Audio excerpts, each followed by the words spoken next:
네, 오늘은 에스겔을 부르신 하나님이라는 제목의 말씀을 우리가 함께 나누려고 합니다. 2023년 새해 첫 주일 예배를 이렇게 하나님께 드리게 됨을 감사드립니다. 특별히 오늘 우리 조건자 원사님 함께 오셔서 너무 감사드립니다. 네. 자, 올해 우리는 하나님이 쓰시는 교회라고 하는 이 표어로 한 해를 시작하였습니다. 하나님이 부르심에 합당한 삶으로 세워져가는 한 해가 되기를 위해서 우리가 함께 기도하며 걸어갈 수 있기를 바랍니다. 하나님은 시대 때마다 그 시대에 맞는 사람을, 하나님이 쓰실 만한 사람을 부르시고 또 그를 통해서 일하셨습니다. 우리는 성경을 통해서 그러한 사실을 알 수가 있는데요. 하나님이 창조하신 세상이 죄악으로 가득하고 타락하게 되니까 하나님은 물로 세상을 심판하시면서 새로운 세상을 열어갈 노아를 준비시키시고 또 그를 통해서 그의 가족들과 온 땅의 생물들을 구원해 내셨습니다. 그런가 하면 애굽에서 종살이하던 이스라엘 민족이 환난과 고통으로 탄식하며 하나님 앞에 부르짖을 때 이러한 사실을 알고 계셨던 하나님은 모세를 택하셔서 그들을 구원할 지도자로 세우시고 출애굽과 광야의 여정을 지나는 동안 이스라엘 민족을 인도하게 하셨습니다. 그런가 하면은 가나안 정착 시기에 가나안에 이제 입성해서 정착하는 그 시기는요. 하나님이 친히 다스리시던 사사시대가 진행되어지게 돼요. 이때는 하나님께서 당신의 백성들을 직접 인도하시고 또 통치하시는 그러한 시기입니다. 그때에는 이스라엘 민족이 주변국들에게 이렇게 어려움, 공격을 당할 때마다 하나님은 사사를 세우셔서 그 사사를 통해서 당신의 백성들을 구원해내시고 보호해 주셨습니다. 또한 이스라엘 민족들의 요구에 따라서 그들에게 왕을 주셔서 이제 왕정시대, 왕이 통치하는 그러한 시대가 되어졌을 때에는 하나님께서 선지자들을 세우셔서 하나님의 말씀을 대언할 자로 그들을 사용하셨습니다. 하나님은 이 선지자들을 통해서 때로는 하나님의 심판을 예고하시기도 하고 또 하나님의 뜻을 따라 살아갈 것을 백성들에게 말씀으로 명령하시기도 하셨어요. 또 회개하고 돌이키는 그들에게 하나님께서 회복하시고 축복하실 것을 그 축복의 약속을 주시기도 하셨습니다. 오늘 말씀에 등장하는 이 에스겔 선지자도 그 중에 한 명인데요. 에스겔은 유다의 멸망을 전후로 해서 이제 이스라엘이 예수님이 오시기 전 722년에 그 아수르에 의해서 무너졌어요. 그리고 이제 유다만 명맥을 유지하고 있었는데 이 유다도 바벨론에게 계속 공격을 받는 겁니다. 그런데 이제 예수님이 오시기 전에 586년에 이 유다도 완전히 멸망을 하게 되는데 이 에스겔은 유다가 멸망하기 7년 전부터 유다가 멸망하고 난 15년 후까지 사역을 했던 선지자였어요. 본래 이 에스겔은 제사장 부시라고 하는 제사장의 아들로 태어났어요. 그래서 성전에서 예배를 이렇게 섬기는 제사장직을 수행해야 하는데 그런데 이 사람이 25세 우리 주영이 나이 되었을 때에 바벨론이 2차로 이 유다를 침공하게 되어지고요. 그때 이 바벨론은 그 침공한 나라의 유력한 사람들, 똑똑하고 또 고위직에 있는 사람들을 포로로 데려다가 자신의 나라의 고관으로 앉히기도 하고 또 나라에 이렇게 살도록 이주시키는 그런 정책을 펼쳤어요. 그래서 바벨론이 2차로 이 유다를 침공했을 때 이 에스겔이 포로로 잡혀가게 됩니다. 그래서 이제 바벨론에 끌려간 유다 민족들이 이렇게 몰려 사는 그 바벨론 포로 공동체 안에서 이 에스겔이 함께 살게 되어지는데 거기가 어디냐면 그발 강가 주변이었어요. 그런데 이 그발 강가는 하나님의 영이 임하시는, 성경에서 보면은요, 강가는 하나님의 영이 임하시는 곳이에요. 그래서 이 그발 강가에서 이 에스겔이 포로로 잡혀온 지 5년 만에 하나님의 환상을 보게 되어집니다. 그래서 5년이 된 어느 날 하나님께서 기이한 환상을 에스겔에게 보여주시게 되는데 즉 폭풍과 큰 구름 속에 불빛이 번쩍번쩍하고 그 속에 보니까 4가지의 생물이 그 속에 있는 거예요. 이 에스겔서 1장에서 이 에스겔이 자신이 본 환상에 대해서 또 그 생물들에 대해서 자세히 묘사하고 있는데 우리 성도님들이 한번 시간 나실 때 한번 읽어보시면 좋을 것 같아요. 그리고 그 생물들 곁에는 커다란 바퀴가 있었어요. 한 생물에 바퀴 하나씩 있었는데 이 바퀴에는 눈들이 가득했다고 합니다. 또 생물들 머리 위로는 궁창이 이렇게 드리워져 있어요. 하늘이 이렇게 드리워져 있었는데 그 위에서 음성이 들려오고 궁창 위에 보좌의 형상, 우리 조건사님 앉아 계신 것처럼 이렇게 의자가 이렇게 딱 드리워져 있고 그 위에 사람 형상 같은 것이 이렇게 있었다고 설명합니다. 그런데 에스겔이 어떻게 말하냐면요. 이는 여호와의 영광의 형상의 모양이라 라고 말합니다. 에스겔서 1장 28절 말씀에 그 사방 광채의 모양은 비 오는 날 구름에 있는 무지개 같으니 이는 여호와의 영광의 형상의 모양이라 내가 보고 엎드려 말씀하시는 이의 음성을 들으니라 라고 말씀합니다.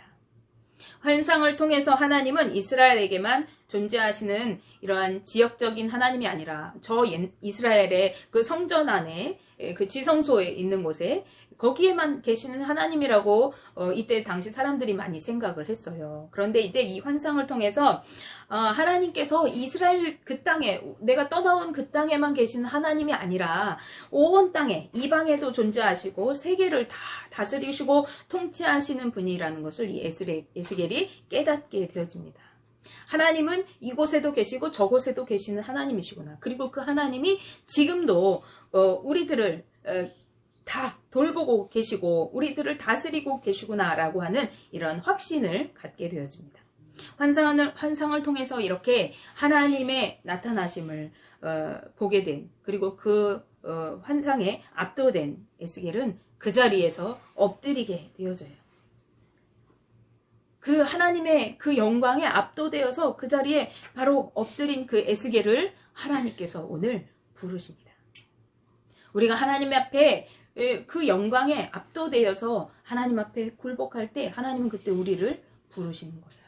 에스겔서 2장 1절 중반절 말씀에서 2절 말씀을 보시면 인자야 내 발로 일어서라 내가 내게 말하리라 하시며 그가 내게 말씀하실 때에 그 영이 내게 임하사 나를 일으켜 내 발로 세우시기로 내가 그 말씀하시는 자의 소리를 들으니 라고 말씀하십니다. 이제 너는 일어서라 내가 너와 말하겠다 라고 하나님께서 말씀하세요. 하나님은 에스겔에게 내 발로 일어서라 하시면서 하나님의 영, 즉 성령을 부으셔서 일으켜 세워주세요. 하나님 분명히 내 발로 일어서라 이렇게 말씀하셨는데 성령을 부으셔가지고 하나님께서 일으켜 세워주셔요. 그리고 스스로 일어설 힘을 갖도록 도와주십니다. 하나님은 우리를 부르시고 사용하실 때 우리가 혼자 있게 내버려 두지 않으시고 우리 혼자 힘으로 그 일을 감당하게 두지 않으시고 성령을 부어주셔서 감당할 힘을 주시는 분이십니다. 네. 다음으로 하나님은 에스겔을 보내시면서 하나님의 말씀을 전하라고 하십니다. 하나님께서 부르셨어요. 소명으로 부르셨어요. 그 다음에 사명을 주셔서 나가 전하라 라고 하십니다. 부르시는 것이 소명이면 나가 전하라 라고 보내시는 것이 사명이에요. 이제 에스겔에게 2장 4절 중반절 말씀에 내가 너를 그들에게 보내노니 너는 그들에게 이르기를 주 여호와의 말씀이 이러하시다 하라 라고 말씀합니다. 그들에게 가서 하나님의 말씀을 전하라는 목적을, 부르신 목적을 말씀해 주시는 것이에요. 하나님께서 에스겔을 부르신 목적이 뭐예요? 하나님의 말씀을 전하라 라고 부르신 것입니다. 하나님이 우리를 부르신 목적, 그것은 다른 것이 아닙니다. 바로 우리가 이 땅 가운데 그분의 말씀인 복음을 전하라고 부르신 것입니다.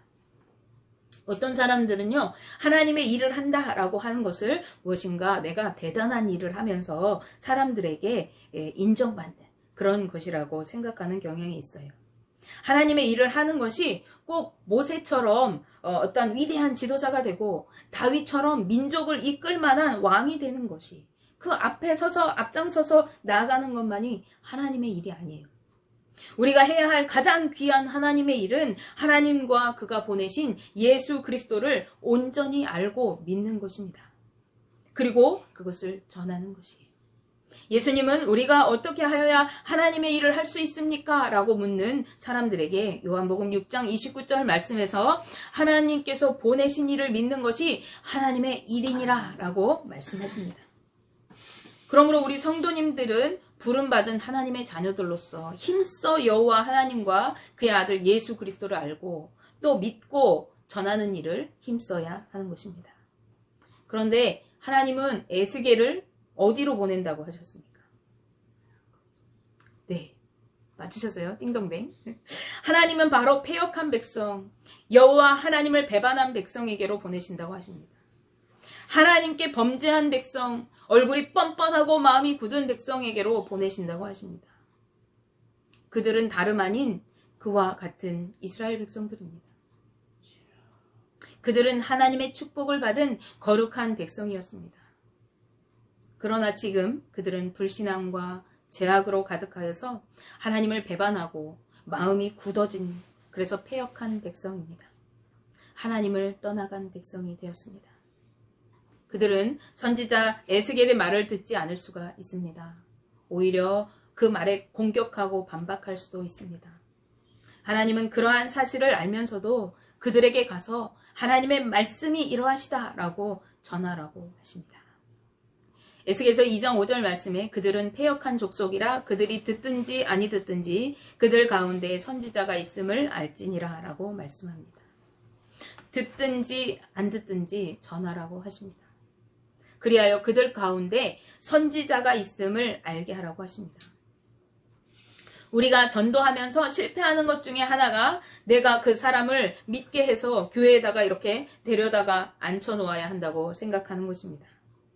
교회에 안 나오고 믿지 않으면 전도에 실패한 것이라고 생각하고 실망하게 되어집니다. 그러나 그렇지가 않은 것입니다. 말씀을 이루시고 그 사람에게 믿음을 주시는 분은 내가 아니라 하나님 아버지십니다. 그 사람을 회개하게 하고 돌이켜 하나님 백성 되게 하시는 분은 바로 여호와 하나님이신 것입니다. 우리는 누군가에게 믿음을 줄 수가 없어요. 그러나 오늘 하나님은 듣든지 안 듣든지 전하라고 하십니다. 우리는 전함으로 인해서 우리의 사명을 다하는 것이에요. 전하는 것입니다. 그것이 우리가 할 수 있는 전부입니다. 전하여 주의 복음을 믿고 전하는 교회가 자신들 가운데 있음을 세상 가운데에 알리게 하면 되는 것이에요. 이것이 우리가 해야 할 중요한 일입니다. 이것이 왜 중요할까요? 왜 듣든지 안 듣든지 전하여 그들 가운데 선지자가 있는 것을 알게 해야 하는 것일까? 그것은 말씀이 이루어질 때에 확증하기 위해서입니다. 그리고 그들로 핑계할 수 없게 하기 위한 것이에요. 에스겔은 유다의 완전한 멸망을 전후해서 사역했다고 했습니다. 그 사역의 전반부, 에스겔의 사역의 전반기인 그 멸망 직전 7년 동안에 에스겔이 끊임없이 반복적으로 유다 백성들에게 이야기한 것은요. 너희가 반드시 하나님의 심판으로 멸망할 것이다 라고 하는 예언입니다. 너희가 반드시 하나님의 심판으로 멸망하게 될 것인데 그 원인은 너희들의 죄악 때문이고 너희들이 패역함 때문이고 너희들이 하나님을 배반했기 때문이라고 그 7년 동안 이 에스겔이 끊임없이 예언하였습니다. 이제 그들의 죄악으로 인해서 반드시 하나님의 심판이 유다를 멸망하게 할 것입니다. 그리고 그때에 그들은 알게 될 것입니다. 아, 그때 그 선지자가 했던 말이 정말 사실이었구나. 아, 그가 하나님이 이성을 멸망시키실 것이라고 그때 말했었는데 정말 그렇게 됐구나. 그들이 그 선지자의 말을 회상할 것입니다. 그리고 이제 에스겔이 이 유다가 완전히 멸망한 이후에 15년 동안 예언한 그 내용은 뭐냐면요. 이제 이 패역하고 완악한 너희들을 멸망시키신 그 하나님이 너희가 회개하고 돌아오면 하나님의 그 사랑과 은혜로 회복시키실 것이다. 너희를 다시 축복해 주실 것이다. 라고 하는 것입니다. 그래서 하나님의 그 용서와 은혜 그리고 하나님의 그 사랑으로 회복되고 축복될 것을 예언하는데 이것은 남겨진 유다 백성들 그 포로에 잡혀온 백성들 뿐만 아니라 이스라엘 민족에게 하나님을 바라보고 소망하도록 그 아수르에 이미 오래전에 멸망해서 여러 곳에 흩어져 있는 그 디아스포라 이스라엘 민족들에게도 동일하게 말씀하시는 것이에요. 이것은 하나님의 회복, 하나님의 축복을 소망을 갖고 그들을 살아가게 할 것입니다. 하나님의 선포된 말씀대로 유다가 멸망되게 된 것을 경험한 이스라엘 민족들은 이제 이 소망의 말씀 또한 이루어질 것을 굳게 믿게 될 것입니다. 심판을 통해서 패망하게 하신 하나님이 다시 반드시 우리를 회복시키실 수 있는 분이라고 하는 것을 믿게 되어지는 거죠. 그렇지 않고 우리가 증거하지 않을 때, 이 선지자가 하나님의 말씀을 증거하지 않을 때 이들은 어떻게 하겠어요? 그 이루어진 일이 바벨론이 유다를 침공해서 유다가 멸망하게 되는 일이 우연이 된 것이다 라고 여길 것입니다. 우리는 소수민족이고 그들은 거대한 세력이기 때문에 우리는 무너질 수밖에 없었어 라고 그들이 생각할 것이라는 것입니다. 즉 하나님이 하신 일을, 하나님께서 하신 심판을 세상이 알지 못하게 된다는 것입니다. 그리고 그 책임은 전하라고 부름받았지만 전하지 않은 선지자들에게 있는 것입니다. 우리가 복음을 전하지 않는 것, 우리가 이 세상 가운데 하나님의 그 구원의 은혜를 선포하지 않는 것은 전하라고 우리를 부르신 하나님의 그 명령을 따르지 않는 것입니다. 그리고 세상 사람들로 하여금 그 구원의 기회를 갖지 못하고 지옥으로 향해 가도록 하는 것이고 그 책임은 우리에게 있는 것입니다. 이제 에스겔은요, 패역한 세대에게 회개하고 돌이키고 하나님의 말씀을 들으라고 선포하는 그 자리로 나가야 하는데 이것은 쉬운 일이 아닙니다. 그들은 영적으로 피폐하고 완악한 자들이에요. 아까도 말씀드렸지만 하나님은요, 에스겔서 2장 6절 말씀에서 에스겔에게 이렇게 말씀하십니다. 인자야, 너는 비록 가시와 찔레와 함께 있으며 전갈 가운데에 거주할지라도 그들을 두려워하지 말고 그들의 말을 두려워하지 말지어다. 그들은 패역한 족속이라도 그 말을 두려워하지 말며 그 얼굴을 무서워하지 말지어다. 아멘. 이것은 무엇을 의미합니까? 에스겔은 진리를 말하는 것 때문에, 하나님의 말씀을 대언하는 것 때문에 듣는 자들로 하여금 대적함과 핍박을 당하게 될 것이라는 의미입니다. 그들은 악한 말로 에스겔에게 반박할 것이고 무서운 얼굴로 위협할 것이고 두려운 상황이 올 것을 의미하는 것입니다. 에스겔이 만약 이 상황들을 두려워한다면 이 사명은 결코 감당할 수 없는 것이 됩니다. 그렇기 때문에 하나님은 에스겔에게 용기를 주십니다. 그들의 말이나 그들의 위협적인 행동이나 그들이 가해야 하는 핍박에도 두려워하지 말고 담대히 하나님의 말씀을 증거하라고 하는 것입니다. 우리는 어떠한 상황에서도 담대히 주의 복음을 전해야 하는 것입니다. 주의 일하심을 나타내야 하는 것입니다. 그것이 우리의 사명인 것입니다. 그 일을 위해 하나님은 오늘 우리를 부르셨습니다. 선지자를 뜻하는 우리가 잘 알고 있는 나비라고 하는 히브리어는요, 전하지 않고는 견딜 수 없는 사람이라고 하는 뜻을 내포하고 있습니다. 그들은 하나님께서 주신 말씀, 하나님께 받은 말씀을 전하지 않고는 견딜 수 없는 자들이었던 것입니다. 그것이 자기에게 비록 해가 되고 또 자기 본성이 이거 하기 싫은데 라고 원하지 않는다고 해도 하나님의 말씀을 향한 열정 때문에 전하지 않고는 견딜 수 없는 자들이 바로 선지자들이었습니다. 그렇기 때문에 그들은 하나님의 말씀을 따라 벌거벗고 다녔어요. 그렇기 때문에 그들은 하나님의 말씀을 따라 부정한 여인과 결혼하며 삶을 통해 하나님의 말씀을 나타내었습니다. 그들은 매맞고 옥에 갇히고 또 멸시와 조롱을 당해도 끊임없이 하나님의 말씀을 전할 수밖에 없었어요. 우리는 그러한 자들이 되어야 합니다. 주님을 전하지 않고는, 주의 복음을 전하지 않고는 견딜 수 없는 자들이 되어야 하는 것입니다. 마지막으로 하나님은 에스겔에게 주님이 주시는 그것을 먹으라고 말씀하십니다. 주님이 주시는 그것을 먼저 먹어야 합니다. 에스겔서 2장 8절 말씀에 너 인자야 내가 내게 이르는 말을 듣고 그 패역한 족속같이 패역하지 말고 내 입을 벌리고 내가 내게 주는 것을 먹으라 하시기로 라고 말씀합니다. 하나님이 주신 것이 뭐냐면요, 그곳에 두루마리가 하나 있었어요. 그런데 거기에 빼곡하게 애국과 애가와 재앙의 말들이 가득한 말씀이었습니다. 하나님의 그 재앙의 말씀, 그 슬픔의 노래가 적혀있는 그 두루마리 책을 하나님은 먹으라고 하십니다. 그리고 가서 이스라엘 민족에게 말하라고 하시는 것입니다. 이 말은 무슨 말이냐? 너희가 가서 말하되 너희의 말로 하지 말고 내가 너희에게 주어서 먹게 한 말로 너는 말하라 라고 하시는 것입니다. 우리가 전할 때에 내가 하고 싶은 대로 말하고 내 생각대로 말하는 것이 아니라 내 생각에는 이런 것 같아. 내가 보니까 우리 교회는 이래. 교회의 어떤 것이나 내가 생각하는 어떤 것을 말하는 것이 아니라 주님이 말씀하신 대로 주님이 말하라고 하신 대로 우리는 온전한 복음을 말하고 전해야 하는 것입니다. 그것이 사명자의 올바른 자세인 것입니다. 에스겔은 하나님의 환상을 통해서 하나님을 경험했기 때문에 이후에 하나님의 말씀을 전하고 증거하는 선지자의 사명을 감당하게 되어졌습니다. 에스겔은 구체적인 예언에 앞서서 자신이 경험한 이 하나님의 현현, 하나님의 나타나심과 자신을 부르신 이 소명에 대해서 먼저 구체적으로 밝히고 있어요. 우리가 2장 1절부터 읽었지만 3장 3절까지 이 하나님께서 에스겔을 부르시고 또 보내시는 그 내용이 구체적으로 나와 있습니다.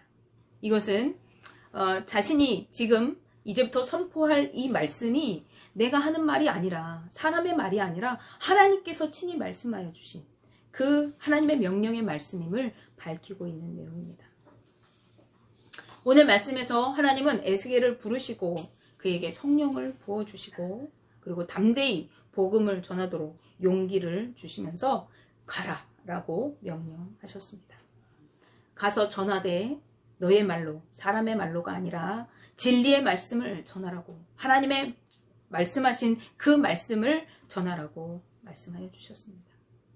그는 이스라엘 민족을 향해 하나님의 심판을 예언하고 회개하고 돌이키기를 목청껏 외쳤습니다. 듣든지 안 듣든지 담대히 외쳤습니다. 그렇게 사명의 길을 걸어가는 주께 쓰임받는 선지자가 되었던 것입니다. 이것이 또한 오늘 우리가 살아가야 할 모습입니다. 우리가 주님께 부름받은 자인 것을 자각해야 합니다. 그러기에 우리는 성령의 능력을 공급받아서 믿음으로 담대히 복음을 전하되 듣든지 안 듣든지 주의 말씀을 진리의 복음을 전해야 하는 것입니다. 그것이 주님의 증인의 삶이고 하나님의 교회가 믿는 자들이 자신들과 함께 살아갈 믿음의 사람들을 부르는 그 사명을 동참하는 일입니다. 우리는 전해야 돼요. 하나님의 복음을, 예수 그리스도를 전해야 됩니다. 내가 전했는데 제가 안 들어. 내가 전했는데 제가 너나 잘 믿어 라고 얘기해. 내가 그래서 창피해서 내가 저 사람들이 나를 믿는 것 때문에 공격할까봐 내가 못 전하겠어 라고 하는 것은 하나님께서 가라 라고 명령하신 그 명령을 우리가 순종하지 않는 것입니다. 따라서 우리는 하나님께 부름받은 자로서 나의 삶을 통해 나의 말을 통해서 나의 모든 모습을 통해서 주의 복음을 주의 이름을 증거하고 나타내는 그 일을 위해 부르신 주님의 그 명령을 따르며 살아가는 하나님의 거룩한 자녀들인 것을 기억하시면서 올 2023년은 주께 쓰임받아 주의 복음을 전하고 주님의 증인으로 살아가면서 하나님의 거룩한 일꾼으로 세워지고 하나님의 교회로 거룩한 교회로 지어지는 우리 모두가 되시기를 주님의 이름으로 축복하며 기도합니다.